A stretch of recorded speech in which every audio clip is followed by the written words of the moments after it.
알렉산더 대왕이 사냥을 무척 좋아했다고 합니다. 전쟁에서 전 세계를 지배했던 사람인데 사냥을 좋아해서 사냥을 좋아하다 보니까 그 친구들이나 신하들이 사냥 용품을 선물을 해줍니다. 뭐든지 지도자가 좋아하는 게 있으면 그 좋아하는 것에 대한 선물을 많이 하지요. 그러니까 사냥 용품 중에 최고 좋은 게 뭐냐면 사냥개입니다. 사냥개. 그래서 좋은 개를 훈련시켜서 아주 좋은 사냥개 2마리를 알렉산더 대왕에게 선물을 해줬습니다. 알렉산더 대왕이 좀 개가 마음에 들고 해서 개를 데리고 사냥을 갔는데 토끼 사냥을 갔어요. 토끼. 근데 토끼를 잡으러 갔는데 이 훌륭한 사냥개가 토끼를 쫓아갈 생각을 안 하는 거예요. 잡을 생각을 안 하고 빙글빙글 돌면서 놀고 있는 거예요. 그래서 알렉산더 대왕이 화가 났어요. 아니, 훌륭한 사냥개라면서 저걸 잡아와야 되는데 이게 잡으러 갈 생각도 안 하고 빙글빙글 돌고 있으니까 화가 그냥 엄청나게 나가지고 에이, 이딴 거를 나한테 선물했냐 그러고 칼을 빼가지고 걔 목을 쳐서 죽여버렸어요. 그리고 집으로 와서 그 선물해준 친구를 불렀습니다. 야, 너는 어찌 선물이라고 훌륭한 사냥개라고 줬는데 어째 토끼 한 마리를 못 잡냐? 그거를 사냥개라고 줬냐? 내가 죽여버렸다. 그랬더니 그 친구 하는 말, 임금님, 그 개는요 사자와 호랑이를 잡으려고 훈련시킨 개입니다. 그러니까 토끼 같은 거 안 잡는다 이거지. 그러고 보니까 알렉산더 대왕이 좀 미안한 거예요. 아이고, 내가 좀 성급했구나. 후회하면 뭐합니까? 그 훌륭한 개를 이미 죽였는데. 그러고 보니까 사람이 후회하는 일들이 자주 생기는 것은 멀리 보지 못하고 깊게 생각하지 못하고 순간적 감정 때문에 하는 것 같습니다. 그래서 후회를 많이 하는 것 같습니다. 푸블리우스 시루스라는 사람이 이런 말을 했어요. 판단할 때 조급함은 죄다. 사람이 급하게 판단할 때 있어요. 자동차 운전하다가 사고 나려고 하는데 이거 사고 날까 안 날까 이렇게 되면 내가 그러다 보면 사고 나요. 그때는 빨리 판단을 해야 돼요. 그런데 대부분의 일들은 보면은 좀 심사숙고하고 앞뒤 좀 재고 이래저래 판단을 좀 해야 되는데 판단을 속히 하고 멀리 보지 못하고 하는 것은 역시 죄다 하는 말이 좀 의미가 있습니다. 후회하는 삶 절대 도움이 되지 않지요. 그 지난날의 잘못에 대해서 뉘우치는데 2가지가 있습니다. 하나는 후회하는 것이고 하나는 회개하는 겁니다. 후회하는 것은 모든 책임이 남한테 있어요. 나한테 없어요. 다른 사람에게 책임이 있어요. 그게 후회입니다. 회개는 모든 책임이 나에게 있어요. 하나님 앞에 내가 좀 잘못했구나 하는 게 있지요. 그러니까 후회는 미래가 안 보여요. 하지만 회개는 지금의 눈물이지만 앞으로는 기쁨으로 찾아오게 됩니다. 그래서 우리 예수 믿는 사람들에게는 후회가 아니라 회개가 필요하다. 뭐든지 후회하는 삶은 소망이 없어요.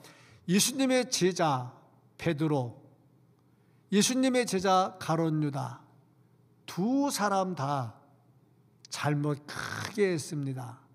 베드로는 무슨 잘못을 했느냐? 예수님을 모른다고 부인하다가 심지어 예수님을 저주까지 했어요. 엄청난 잘못했죠. 우리는 예수님 저주 안 하잖아요. 예수님을 저주까지 하는 잘못을 범했지요. 가룟 유다, 예수님의 제자고 예수님의 돈계를 맡았던 신뢰를 받은 사람인데 예수님을 은 30에 팔아버렸잖아요. 아주 나쁜 사람이잖아요. 둘 다 못됐어요. 그런데 결과가 달라요. 베드로는 크게 쓰임을 받았는데 가룟 유다는 그냥 자살해 죽어버리고 말았어요. 이게 무슨 차이일까 보니까 후회와 회개의 차이다 하는 것을 볼 수가 있습니다. 마태복음 26장 75절 말씀을 보면 이에 베드로가 예수의 말씀에 닭 울기 전에 내가 3번 나를 부인하리라 하심이 생각나서 밖에 나가서 심히 통곡하니라. 말씀을 부여잡고 통곡했어요. 이건 회개죠. 말씀을 생각해서 주님의 말씀이 생각이 나서 자기가 부인한 자기의 잘못을 보면서 심히 통곡을 해요. 회개하는 거죠.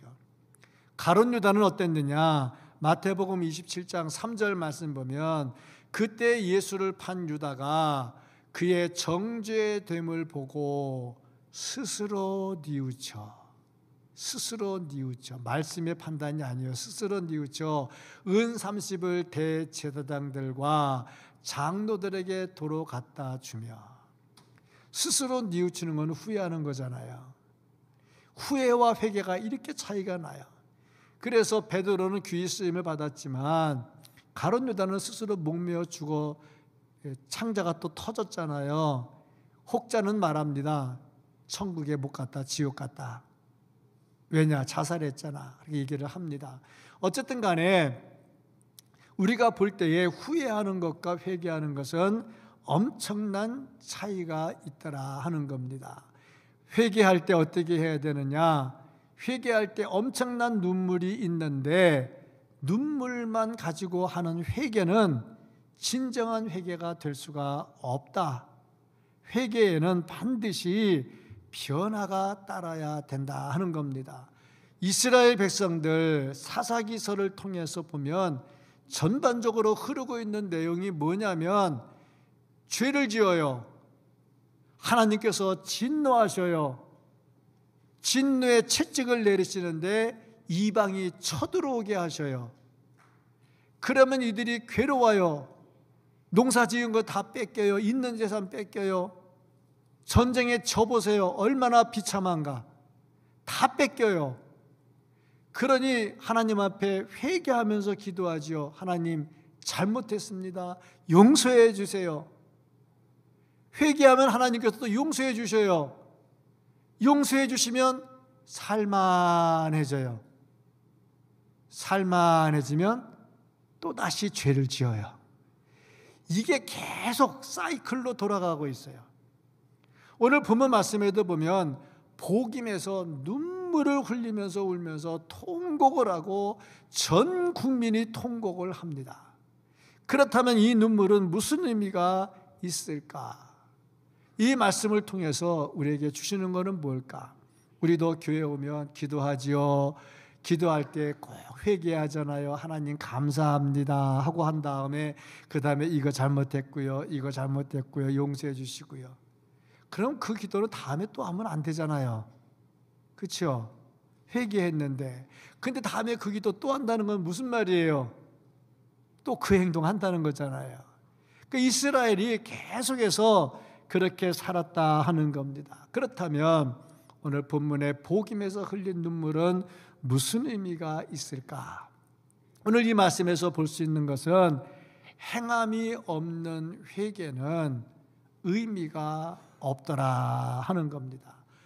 여호와께서 사자를 보내십니다. 복임의 이 사자를 보내셔서 하나님의 명령을 전하는데 너희들이 하나님의 명령을 어기고 이방신을 섬기고 이방인들과 같이 지냈고 그들을 멸절하지 아니했다. 그래서 하나님께서 그들을 내버려 두셔서 그들이 너희들의 옆구리에 가시가 되게 하겠다. 옆구리 가시 껴보세요. 얼마나 아픈가. 힘들어요. 지금 제가요 이렇게 멀쩡하게 앉아 있는데 이 왼쪽 팔은 그래도 이렇게 마음대로 움직이는데 오른쪽 팔은 움직이려면요 지가요 내 마음대로 안 하고 지 마음대로 움직이려고 막 그러는데 이게 겨드랑이까지 이렇게 쭉 내려와 가지고 지금 용수철 단 것 같아요. 몸이 마음대로 잘 안 돼요. 그래서 이거 못 움직이게 의자 꽉 잡고 있는데 미끄러지면 푹 하고 나가 이게. 그런데 이것도 불편한데 여기 가시 껴보세요. 얼마나 아프겠는가. 가시 껴보세요. 얼마나 아프겠는가. 옆구리에 가시가 되게 하겠다 하고 말을 하니까 이스라엘 백성들이 얼마나 마음이 아프겠습니까? 그런데 이것이 사사기 2장 1절부터 5절 말씀이에요. 그런데 이 말씀이 요 앞에 1장 마지막에 또 나와요. 이 말은 무슨 말이냐면 그렇게 하나님께서 하지 말라는 것을 계속 했다는 겁니다. 계속하고 하나님께서 진노의 채찍을 맞았다는 겁니다. 그래서 회개했는데 또 이 일을 했다는 거예요. 그래서 하나님께서 너무 안타까워가지고 사자를 보내서 너희가 이러면 안 된다. 하나님께서 너희들의 옆구리에 가시가 되게 하겠다 하고 말을 하니까 이 사람들이 울면서 통곡을 하는데 한두 명이 아니고 전 민족이 회개를 합니다. 참 이 말씀을 보면 안타까워요. 사사기서를 보면서 알 수 있는 게 뭐냐면 여호수아가 살아있고 당대 장로들이 살아있을 때는 그래도 좀 괜찮았다는 거예요. 그래도 좀 괜찮았다는 거야. 그런데 여호수아도 죽고 장로들도 죽고 다시 말해서 출애굽의 그 완전한 사람들이 다 죽었다는 거예요. 그러니까 그 다음 세대들이 그 말씀대로 따라가지를 않았다. 하나님을 섬기지 않았다. 이 죄 중에 죄잖아요. 이 죄를 하나님이 그냥 둘 수 없잖아요. 진노하지요. 고통당하지요. 고통당하다 보면 그래도 조상 때부터 들은 말씀이 있잖아. 잘못한 거 회개해야 돼. 회개하면 용서받을 거야. 그러니까 또 회개를 하는 거예요. 회개해서 살만하면 또다시 죄를 짓는 거예요. 계속해서 이렇게 되는 이유가 뭐냐? 행함이 없는 회개였다 하는 겁니다. 우리는 회개해야 되대. 우리가 의인이 없잖아요. 우리 중에 의인이 어디 있어요? 다 죄인이잖아요. 그런데 하나님께 회개하고 용서받았잖아요. 그래서 의인이라 칭함을 받았잖아요. 칭의가 됐잖아요. 그러면 이제 의인이 되었으면 이제 삶의 변화가 돼가지고 의인으로 살아야 되잖아요. 행함이 없는 회개가 아니라 진짜 행함이 있는 회개로 의인의 삶을 살 수 있기를 주님의 이름으로 축복합니다. 아멘. 그리고 보니까 하나님께서 축복을 주셨는데 이 축복을 말씀을 따르지 않으니까 축복이 저주로 바뀌더라 하는 겁니다. 이스라엘 백성들은 하나님의 축복을 받은 백성들입니다. 그래서 하나님께서 주신 복을 누리면서 살았습니다. 그런데 말씀을 지키지 않으니까 하나님께서 이제 그들에게 진노를 내리셨어요. 진노를 내리셔서 그들이 당한 게 뭐냐? 고난입니다. 14절 15절 말씀을 보면 여호와께서 이스라엘에게 진노하사 노략하는 자의 손에 넘겨주사, 다 빼앗는 사람의 손에 넘겨줬어요. 그들이 노략을 당하게 하시며 또 주위에 있는 모든 대적의 손에 팔아 넘기심에 그들이 다시는 대적을 당하지 못하였으며 그들이 어디로 가든지 여호와의 손이 그들에게 재앙을 내리시니 곧 여호와께서 말씀하신 것과 같고 여호와께서 그들에게 맹세하신 것과 같아서 그들이 괴로움이 심하였더라. 괴로움이 심했어요. 노략을 당해요. 다 빼앗겨요. 농사를 기껏 지어놓으면요 추수할 때 와서 다 뺏어가 버려요. 정말 괴로움을 많이 당했더라 이겁니다. 이스라엘은요 하나님이 함께 하실 때 늘 기쁨이 있었어요. 그런데 왜 이렇게 고난을 당하느냐? 첫째 이유가 있다면 죄에 대한 심판이고요. 죄에 대한 심판이에요. 하나님은요 죄에 대해서 반드시 심판해요. 두 번째 이유가 있다면 사랑하기 때문에 그래요. 사랑하기 때문에 진노의 채찍을 내려요. 미워하면요 아이 너 말아라. 그렇게 살다가 뭐 지옥 가든 말든 말아라. 내버려 둬요. 근데 내 사랑하는 자녀가 잘못된 길로 가면 나중에 지옥이 뻔한데 어떻게 그걸 내버려 둡니까? 그러니까 때려서라도 돌아오게 해서 제대로 살도록 하려고 하나님께서 진노의 채찍을 내리시더라 하는 겁니다. 히브리서 12장 5절부터 8절까지 말씀을 보면은 또 아들들에게 권하는 것 같이 너희에게 권면하신 말씀도 잊었도다. 일렀을 때 내 아들아 주의 징계하심을 경히 여기지 말라. 그에게 꾸지람을 받을 때 낙심하지 말라. 주께서 그 사랑하시는 자를 징계하시고 그가 받아들이시는 아들마다 채찍질하심이라 하였으니 너희가 참음은 징계를 받기 위함이라. 하나님의 아들과 같이 너희를 대우하시나니 어찌 아버지가 징계하지 않는 아들이 있으리요. 징계는 다 받는 것이거늘 너희에게 없으면 사생자요 친아들이 아니니라. 사랑하고 친아들이니까 징계하고 채찍을 내린다는 겁니다. 흔히 우리들은 말하기를 누가 고난을 당하면 저 하나님께 벌 받아서 그래, 저거 얼마나 못됐으면 그랬을까, 그렇게 말을 해요. 그럴 때도 있어요. 그런데 하나님께서 사랑하시기 때문에 올바른 길로 가게 하려고 내리는 진노의 채찍일 경우도 있더라 하는 거죠. 그러니까 하나님은 이스라엘 백성을 사랑하시니까 헛된 길로 빠지지 않도록 하도록 진노의 채찍을 내리셔서 그들이 고난을 당하는 거죠. 하나님이 함께 하시면 축복이에요. 그래서 이스라엘이 하나님께서 이스라엘과 함께 하실 때 출애굽했잖아요. 바로를 이기고 나왔잖아요. 홍해를 갈랐잖아요. 무리바 반석을 깨뜨려서 물이 나오게 했잖아요. 만나와 메추라기를 주셨잖아요. 구름 기둥 불 기둥으로 인도해 주셨잖아요.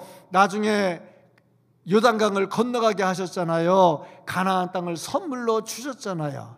이 모든 것은 하나님께서 함께 하실 때 주셨던 것들이라 하는 말씀입니다. 그리고 보니 하나님께서 함께 하실 때 축복이었는데 하나님께서 떠나시니까 있는 것 다 빼앗기고 이방이 쳐들어오고 고난당하고 슬퍼하게 되더라 하는 겁니다. 하나님께서요 함께 하시면 축복이지만 하나님께서 떠나시면 진노밖에는 없더라 하는 겁니다. 하나님께서 사랑하시는 자녀라 할지라도 죄로 인해서 하나님을 멀리하면 하나님께서 떠나셔서 이렇게 고통을 당하게 하더라는 거죠. 그러면 그 판단의 기준이 어디에 있느냐? 축복과 저주의 기준이 어디에 있느냐? 신명기 말씀에 기록이 되어 있고 그 중에 28장 말씀에 기록이 되어 있어요.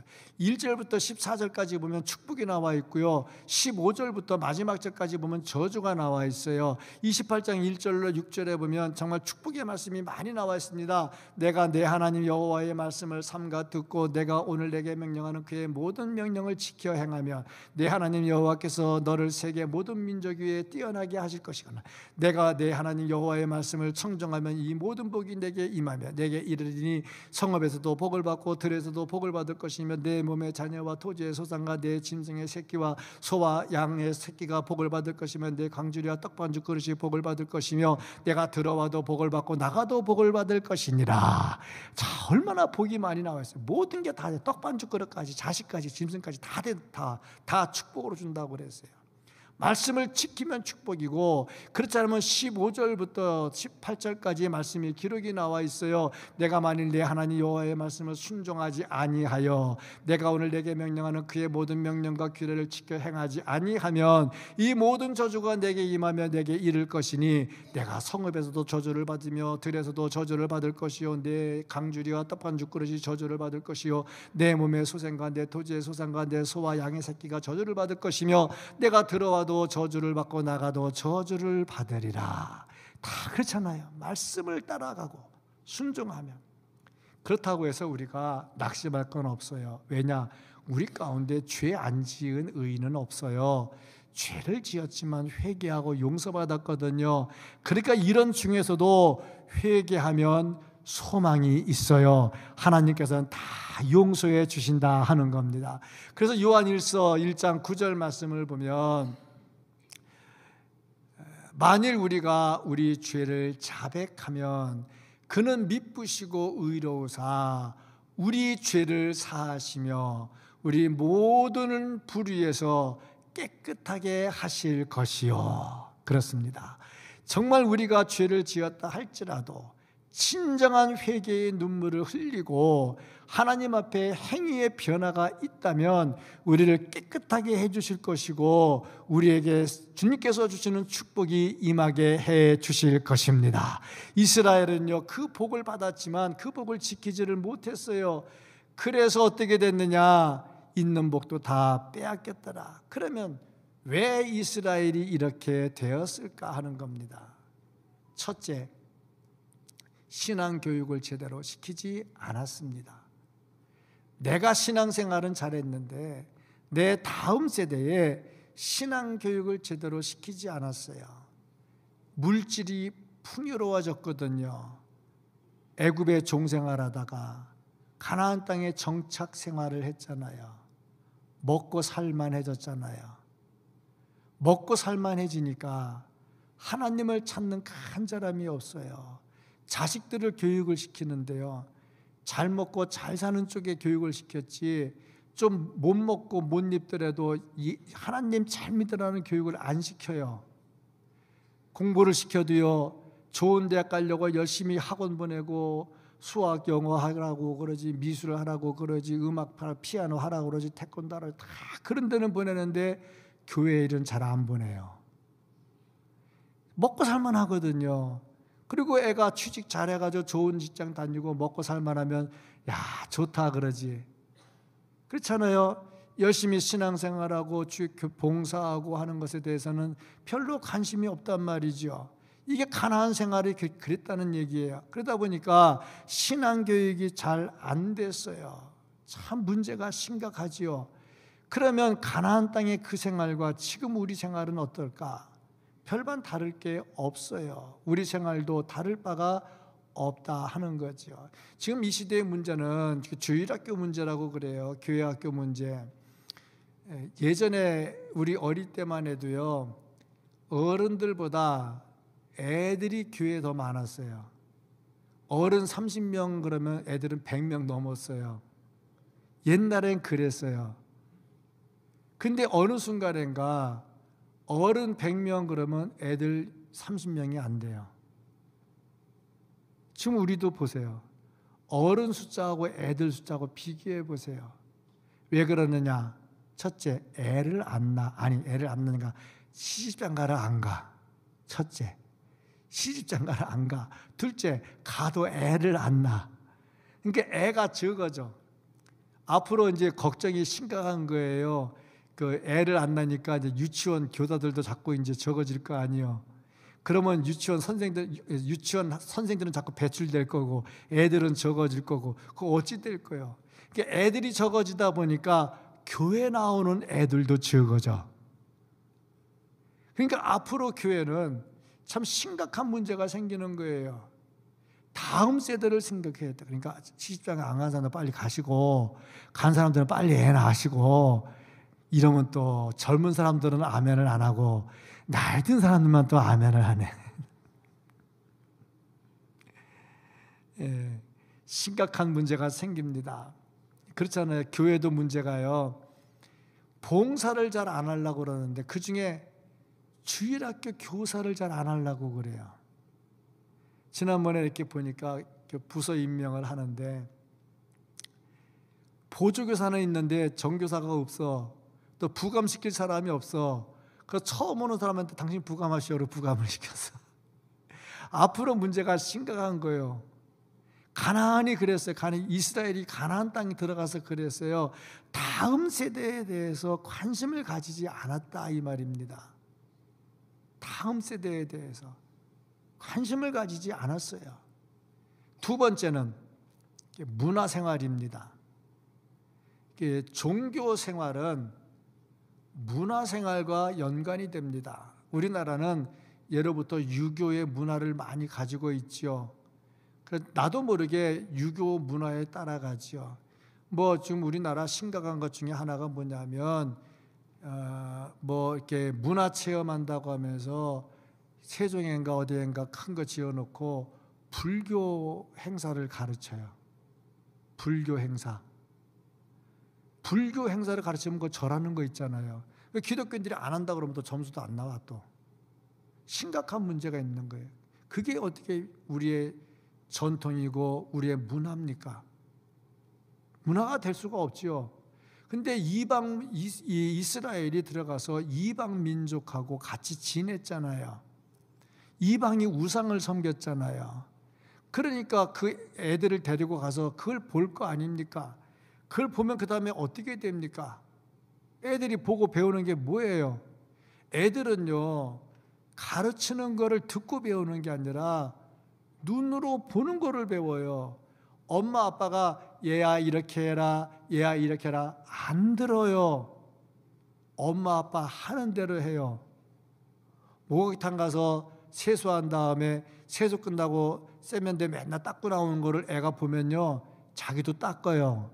근데 엄마 아빠는 세면대 안 닦고 나오면서 애한테 야 세수하고 나오면 세면대 닦아라 그러면 안 닦아요. 본대로 해요. 본대로. 목욕탕 가서 머리카락 다 틀어놓고 그냥 나오면요, 애한테 잘 닦아라 그러면 안 해요. 저도 본대로 머리카락 다 틀어놓고 나와요. 다 본대로 해요. 본대로. 그러니까 신앙생활에 있어서 중요한 게 뭐냐면 보여주는 건데, 이들이 이방 문화를, 이방 종교를 보여주는 거예요. 그러니까 애들이 보고 배우는 게 뭐겠어요? 그게 절하고 그런 거 배우는 거 아니겠어요? 그러니까 다음 세대가 하나님의 말씀을 따라가지 않아. 부모의 세대가 통곡하고 울고 하나님께 부르짖고 회개했는데도 불구하고 다음 세대는 그거 안 들어가. 그리고 본대로 우상 숭배하고 따라가더라 하는 겁니다. 그래서 우리에게는 이런 말씀을 볼 때에 기독교 문화를 심어주는 게 참 중요하다 생각을 합니다. 기독교 문화를 심어줘야 돼. 예전에는요, 성탄절 되면요, 성탄절 전야 준비한다고요, 한 달 전부터 했어요. 한 달 전부터.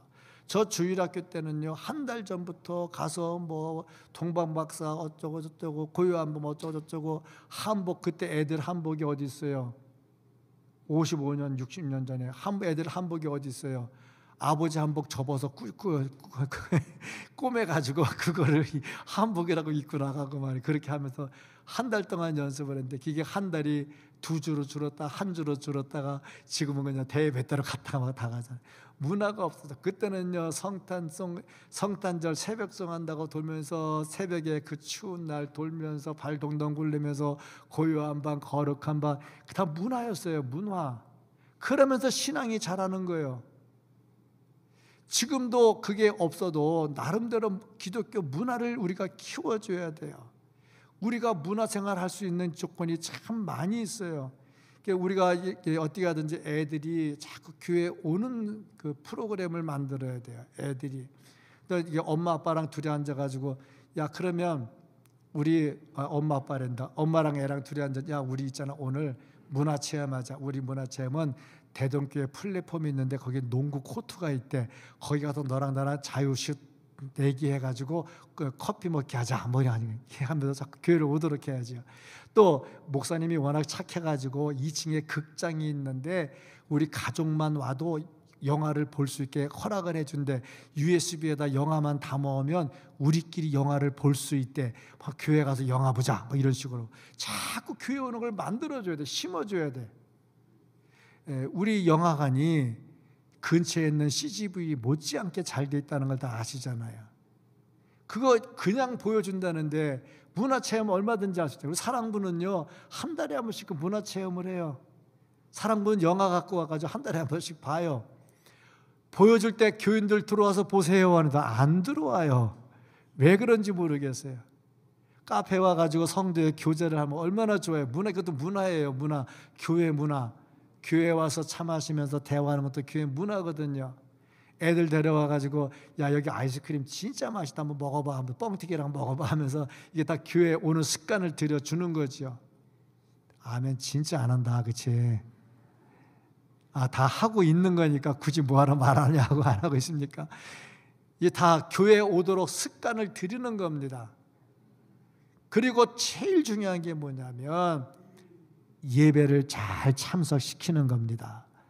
예배를 참석시키면서요 자꾸 보여줘야 되는 거죠. 그래도 한번 가자, 예배 드리러 가자, 그러면서 예배 체험을 시키는 거죠. 그래야 축복을 빼앗기지 않고 누릴 수가 있습니다. 축복을 빼앗기지 말고 누릴 수 있기를 주여로 축복합니다. 그리고 중요한 것, 죄는 근본적으로 회개해야 된다 하는 겁니다. 하나님의 말씀을 떠나니까 하나님께서 진노하셨지요, 보호해 주지 않으셨지요, 그로 인해서 고난을 당했지요, 부르짖었지요, 하나님께서 사사를 보내주셨어요, 12번이나 보내주셨어요. 그때는 잘했지요, 사사가 죽으면 또 그랬지요. 계속 하는 거 보니까 근본적인 회개가 안 됐다는 얘기입니다. 그러면 복임에서 흘린 눈물은 어땠을까? 오늘 말씀에도 복임에서 크게 울며 통곡했다고 그랬잖아요. 그런데 이들의 눈물은 어떤 의미가 있을까? 4절 5절에 흐르는 그 눈물의 의미가 어떻게 됐을까? 바로 그 다음에 11절 12절을 보면 완전히 다른 내용이 또 나옵니다. 이스라엘 자손이 여호와의 목전에 악을 행하여 바알들을 섬기며 애굽 땅에서 그들을 인도하여 내신 그들의 조상들의 하나님 여호와를 버리고 다른 신들 곧 그들의 주위에 있는 백성의 신들을 따라 그들에게 절하여 여호와를 진노하게 하였으되. 보세요, 1절부터 5절까지 그 말 듣고 통곡하며 전 민족이 울었어요. 근데 몇 절 안 전에도 다음에 보니까 여호와를 떠나서 또 악을 행하면서 그렇게 또 죄악을 범했어요. 왜 그럴까요? 진심이 담긴 통곡을 안 한 거죠. 한나처럼 하나님과 심정이 통하는 기도를 해야 되는데 심정이 통하는 기도를 한 게 아니라 그냥 눈물만 흘린 거예요. 그 당시에 아픈 것이 괴로워서 그거 면하려고 부르짖었지 진정한 회개가 안 되었다는 거죠. 우리도 마찬가지입니다. 지금 힘든 것 때문에 눈물을 흘리지 말고요, 하나님과 심정이 통하는 눈물을 흘려야 됩니다. 이게 진정한 복임의 눈물이 될 수가 있다는 말이죠. 그러려면 어떻게 되느냐? 예수 그리스도의 보혈로 씻겨져야 돼요.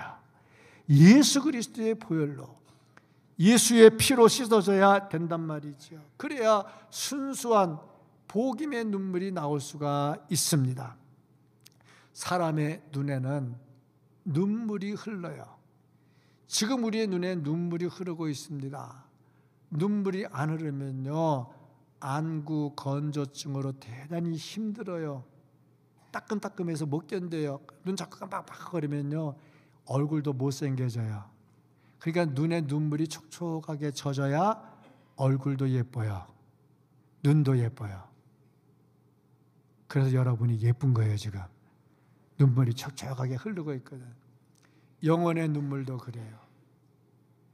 기도하면서 회개하는 영혼의 눈물이 흘러야 하나님 보실 때 아름다워요. 그래야 진정한 복임의 눈물이 되는 거예요. 다음 세대까지 이어져야 되는 거죠. 기드온은 회개할 때 우상을 다 때려 부셔버렸어요. 완전히 박살내버렸어요. 그런가 하면 삭개오는 회개한 다음에 지난날의 생활을 완전히 벗어버렸어요. 남에게 토색한 건 4배나 갚고요, 뿐만 아니라 자기 재산의 절반을 팔아서 가난한 자를 주겠다고 말을 했어요. 이게 진정한 회개지요. 복임의 눈물은 그냥 통곡의 눈물이 아니라 심정을 통하는 진정한 회개의 눈물이 되어야 됩니다. 하나님 앞에 아름다운 사람은 진정한 회개가 있어야 되겠지요. 울어도 못하고요, 참아도 못하고요, 힘써도 못하고요, 믿어야 될 수 있는 거죠. 예수 잘 믿고 복임의 눈물이 진정한 눈물이 돼서 하나님께서 주신 축복을 빼앗기지 않고 누릴 수 있는 우리 모두가 될 수 있기를 예수님 이름으로 축복합니다. 아멘. 기도하겠습니다.